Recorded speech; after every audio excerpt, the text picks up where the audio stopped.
E capítulo de número 6. É lícito gozar os bens que Deus deu, mas estes não podem satisfazer a alma. Continuando nos conselhos de Salomão, ele está deixando bem claro que não é errado você desfrutar de tudo aquilo que o Senhor lhe proporciona. O errado, na verdade, é não atentar para os fatores espirituais, porque os materiais passam e somente os espirituais permanecem. Versículo 1 diz assim: há um mal que tenho visto debaixo do sol, e que muito frequente é entre os homens, quer dizer, acontece na vida. Um homem a quem Deus deu riquezas, fazenda e honra, dinheiro, quer dizer, o cara tem muitas posses, e nada lhe falta de tudo quanto a sua alma deseja. Tudo que essa pessoa quer, ela tem, que é rica, é considerada a pessoa abastada. Mas Deus não lhe dá poder para daí comer. Antes, o estranho lhe come. Também isso é vaidade e má enfermidade. Vê se você compreende. Ele fala que um homem que tem riqueza, fazenda, tal, vida abastada, mas ele não consegue usufruir.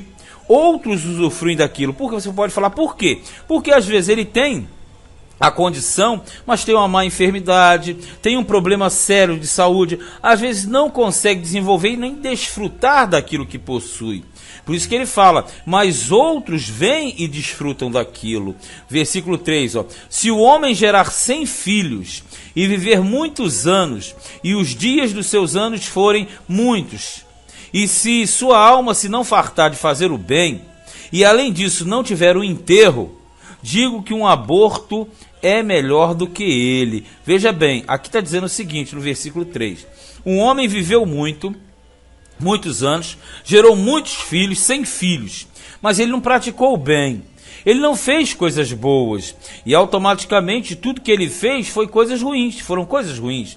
Por isso que diz aqui, no final não tem um enterro, ou seja, esse não ter o enterro é não ser querido pelas pessoas, não ter uma boa aceitação, não é bem quisto. Então, na verdade, não ter o enterro não é ser enterrado, literalmente. É não ter um cortejo fúnebre, não ter o choro no cortejo. Fala assim, digo que um aborto é melhor do que ele, ou seja, era melhor não ter nascido do que nascer e viver sem praticar bem algum. Diz assim, ó, porquanto debalde, quer dizer, em vão veio e em trevas se vai, e de trevas se cobre o seu nome, ou seja, o seu nome fica encoberto, ninguém se lembra, ninguém gosta dele, ninguém quer, na verdade, lembrar desse cidadão, ou seja, era melhor que ele nunca tivesse existido, ó. Aí fala assim, ó, e ainda que nunca viu o sol, nem o conheceu, mais descanso tem do que o tal. Quer dizer, aquele que foi abortado, que nunca viu a luz, nunca viu o sol, nunca entendeu de nada. Ele diz que é muito mais bem-aventurado do que esse aqui, ó. E certamente, ainda que tivesse 2 vezes 1000 anos, mas não gozasse o bem, não vão todos para o mesmo lugar? Ou seja, se ele vivesse 2000 anos e fizesse a mesma coisa, não adiantaria de nada. Todo o trabalho do homem para a sua boca, e contudo nunca se satisfaz da sua cobiça, ou seja, tudo que nós fazemos é para saciar nossas vontades, e nós nunca nos cansamos de fazer aquilo que fazemos, ó.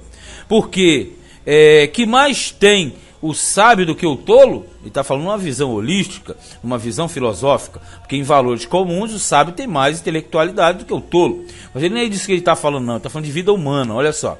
E que mais tem o pobre que sabe andar perante os vivos? Aqui. O pobre é, talvez, às vezes, mais feliz do que o rico, ó. Melhor é a vista dos olhos do que o vaguear da cobiça. O que é a vista dos olhos? Aquilo que é meu, aquilo que eu possuo, que está na minha frente. O vaguear dos olhos é você ficar olhando o que fulano tem, o que ciclano tem e cobiçando. Também isso é vaidade e aflição de espírito, ou seja, coisa fugaz que não leva ninguém a nada. Seja qualquer o que for, já o seu nome foi nomeado.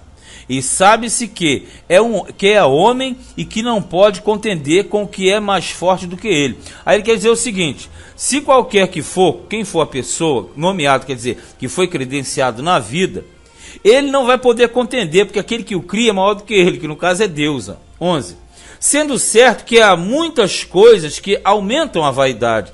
A vaidade são as coisas da vida, as coisas fugazes, né? Que mais tem o homem de melhor, ou seja, O que o homem vai fazer? Ele tem que viver aquilo que vem na mão dele, da melhor maneira possível. Ele não vai conseguir trocar, ele não vai conseguir mudar. O que ele tem que fazer é viver da melhor maneira possível. Aí diz assim, sendo certo que há muitas coisas que aumentam a vaidade. Ou seja, aumentar a vaidade é no sentido de aumentar a cobiça pelas coisas terrenas. Porque quem sabe o que é bom nesta vida para o homem? Porque todos os dias da sua vaidade, os quais gasta como sombra, ninguém sabe, nem eu sei, nem você sabe.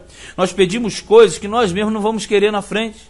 Aí fala assim, porque quem declarará ao homem o que será depois dele debaixo do sol? Ou seja, quem que vai garantir o que é para você depois aqui na terra? Ninguém, né?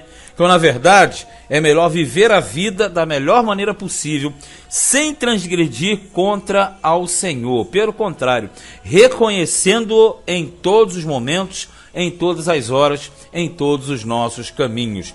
Este foi Eclesiastes, capítulo de número 6.